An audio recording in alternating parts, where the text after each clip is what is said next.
Hi folks, Bea here. And if you're considering spending time in the Philippines, there are probably some fun little quirks you ought to know about.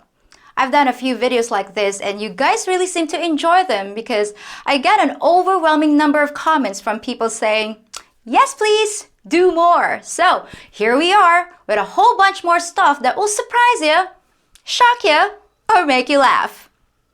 If you've lived in my country, you might be familiar with some of these. And maybe you can even add some of your own. But for those of you who have never had the pleasure of visiting, get ready to be amazed. So here we are with 10 more wacky things about life in the Philippines.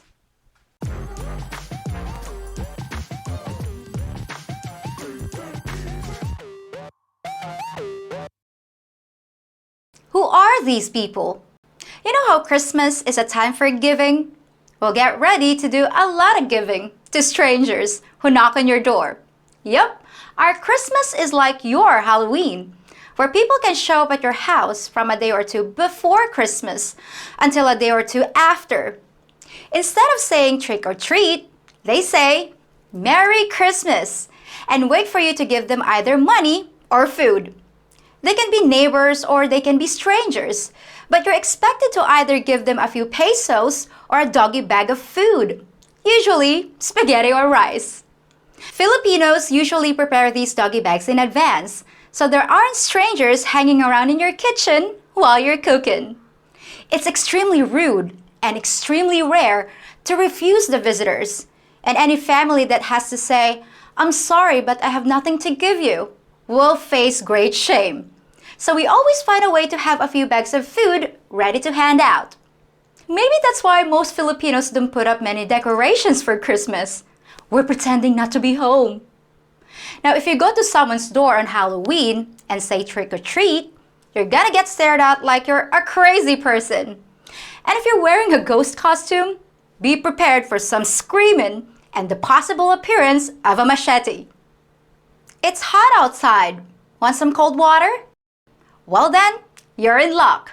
Because most common Filipino homes only have cold water. The only way you're gonna get any hot water for bathing is by putting one of these individual heaters on the wall of your bathroom. You'll mostly find them in nicer homes and apartments, but your average Filipino just tries not to notice how cold the water is when we jump in the shower. We get used to it because we have to. Ironically, try getting cold water in a restaurant. If you ask for ice water, you'll probably get a glass of lukewarm water that might have a few melted slivers of ice in it. To get what you want, ask for a separate glass of ice and a glass of water. Then combine them. Why is everything so difficult here? What noise? Have you ever noticed that Filipinos seem to be born with a noise filter that makes us oblivious to any sounds we want to ignore? We can sleep through a fire drill. And if the Japanese ever wanted to invade again, all they have to do is wait till the sun goes down, and they could take the whole country without a fight.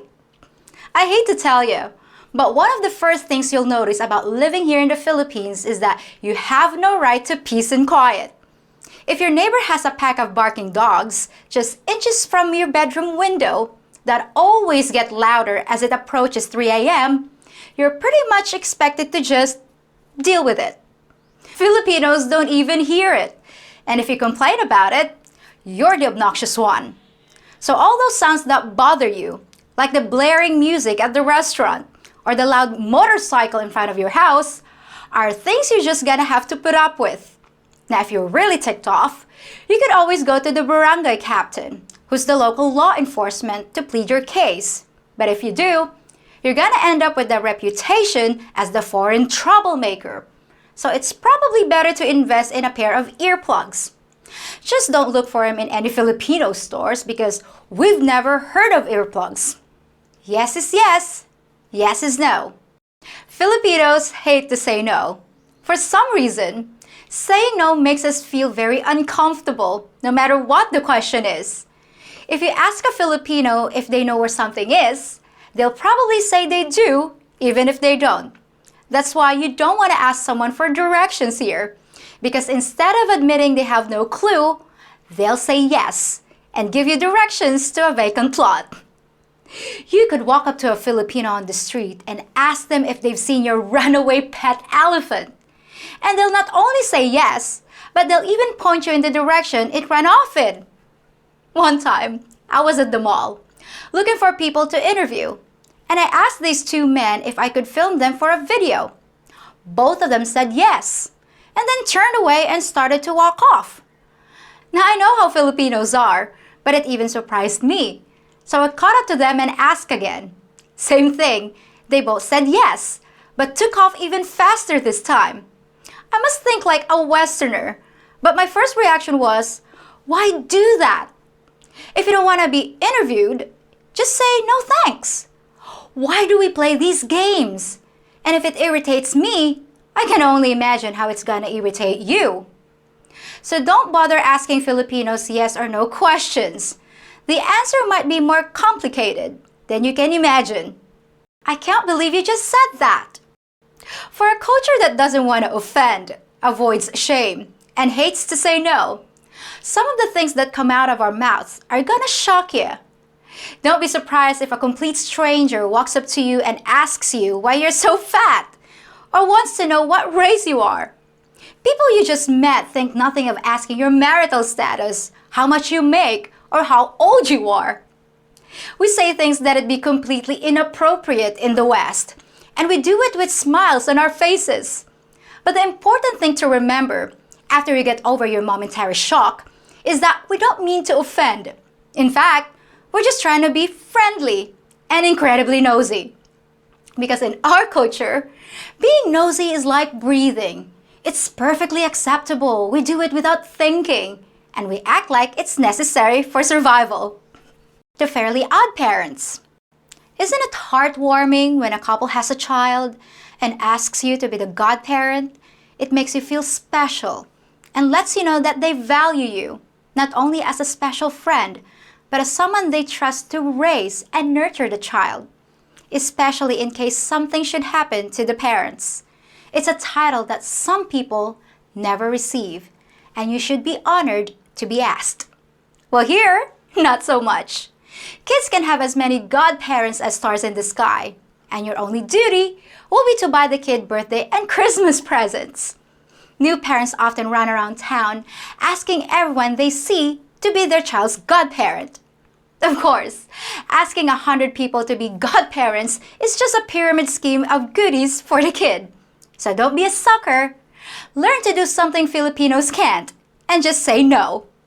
The only problem is, saying no to being a godparent is a good way to offend folks here. So if you just can't bring yourself to decline, you have two choices. Either stay far away from new parents, or do what those guys at the mall did. Say yes, and then run in the opposite direction, as fast as you can. When in Rome. If you're a germaphobe that's invited to dinner at the house of a traditional Filipino family, you'll want to be aware of the following. Once you begin to eat, you might notice that everyone is reaching into the same pile of food with their fingers. Bowl to fingers to mouth and back again. It's completely acceptable, and that's the way many families have eaten for generations. And the same thing might be true after dinner, when people sit around and share a drink.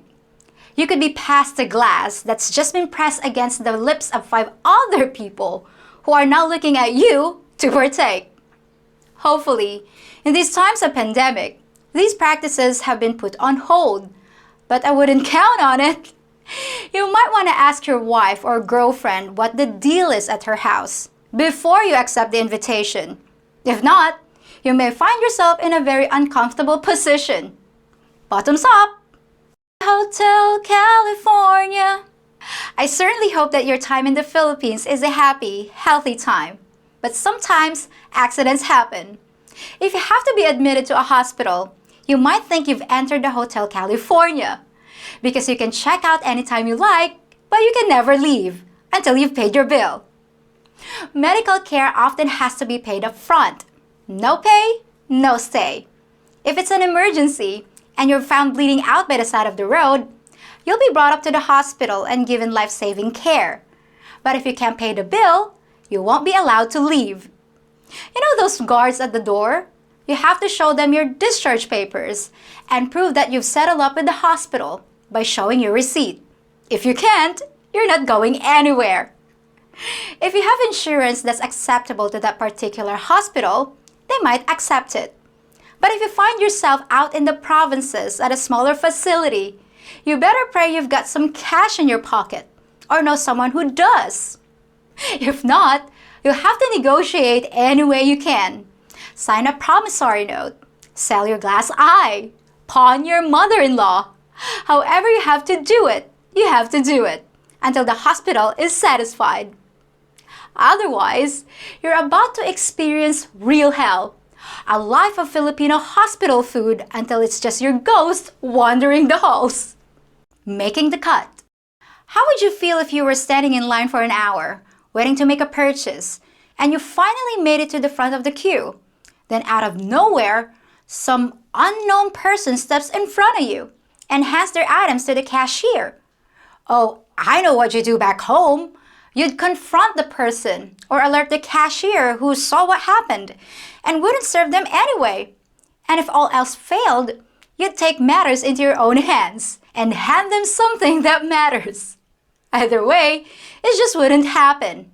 Not on your watch. But what do we Filipinos do when it happens here? Does the cashier ignore the imposter and motion for you to step forward? Does the crowd of people behind you cheer you on and denounce the cheater? Surely there would be some reaction, right? Not necessarily. This may sound bizarre to you, but a surprising number of Filipinos seem to think it's just fine to cut in line. They just butt right in, all nonchalant-like, and almost dare you to complain. And many times, no one says a word. The cashier pretends nothing's wrong either, and rings them up as if they don't know what just happened. For people who aren't used to it, it's a very strange social interaction. But why do we let them get away with it? Well, here's that old Asian tradition again, saving face. Filipinos don't like to complain because that brings shame on the person who's making a fuss. You'd think that the person cutting in line would be committing the shameful act, but if you call attention to the misdeeds of others in public, you're the one that looks bad. Unscrupulous Filipinos use this cultural loophole to benefit themselves, counting on the fact that most Filipinos would rather just pretend they're not seeing what they're seeing, just to keep the peace and avoid the shame and embarrassment of calling someone out. Just try that in the West, but you better have some good health insurance and hope that the hospital they take you to accepts it. Dirty dancing. If you happen to be dating a member of a certain clan from northern Luzon and she says she wants you to spend some time with her grandmother, make sure to ask if Granny's still alive because the answer might be no. That's because there's an unusual tradition practice in that part of the country called kutkot, which involves burying the dead for exactly 1 year and then exhuming the body and bringing it home for exactly 1 year. But that's not even the strange part, because the tradition also calls for Granny to be dressed up with clothing and jewelry so that she can attend a dance festival with the villagers.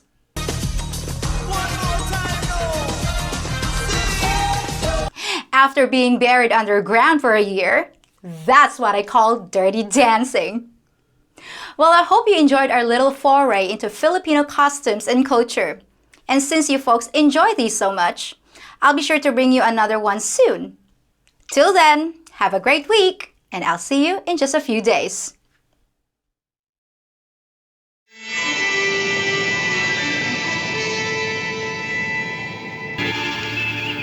Approaching Omicron standard orbit, Mr. Pater. Yes, sir. Planet Omicron, Captain. Code 710. Code 710 means under no circumstances are we to approach that planet. No circumstances whatsoever. Omicron is home to a species of long-haired, tan-skinned, supposedly irresistible females called Filipinas. Paradise. We're going in. Captain, it might be prudent to first consult the video archives of the TheFilipinaPea to study their culture, their mating habits, and their propensity to separate men from their resources. Captain?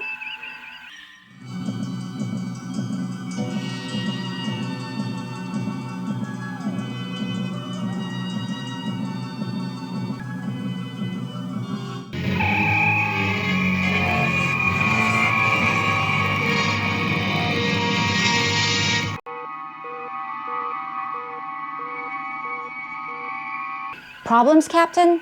Your visit lasted only 3.8 seconds. A planet of traitors. Disloyal to the core. Rotten like the rest of you subhuman race. You were conned. I did warn you, Jim. Now promise me you'll never fall for another what? Very wise, Captain. Preparing to leave orbit. I can leave.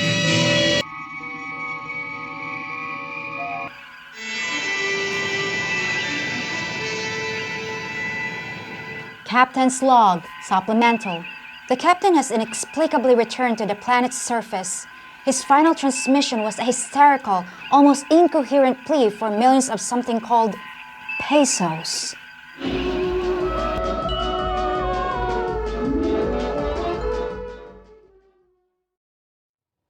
If you think about it, I'm kind of like the girl next door. No costumes, no superpowers, just someone who keeps their eyes and ears open and knows how to get you the information you need when trying to learn about life in the Philippines. I'm familiar with Western culture, and I know my own, so I can be a valuable resource when it comes to all things Filipino. If you enjoy my channel and want to help it grow, please hit the thumbs up button on this video, subscribe to my channel, hit the notification bell, and consider checking out my Patreon page where you'll find exclusive videos and features. And you can rest assured that I'll be bringing you fresh, high-quality content twice a week. See you around the neighborhood! Oh, I almost forgot. Can I borrow a cup of sugar?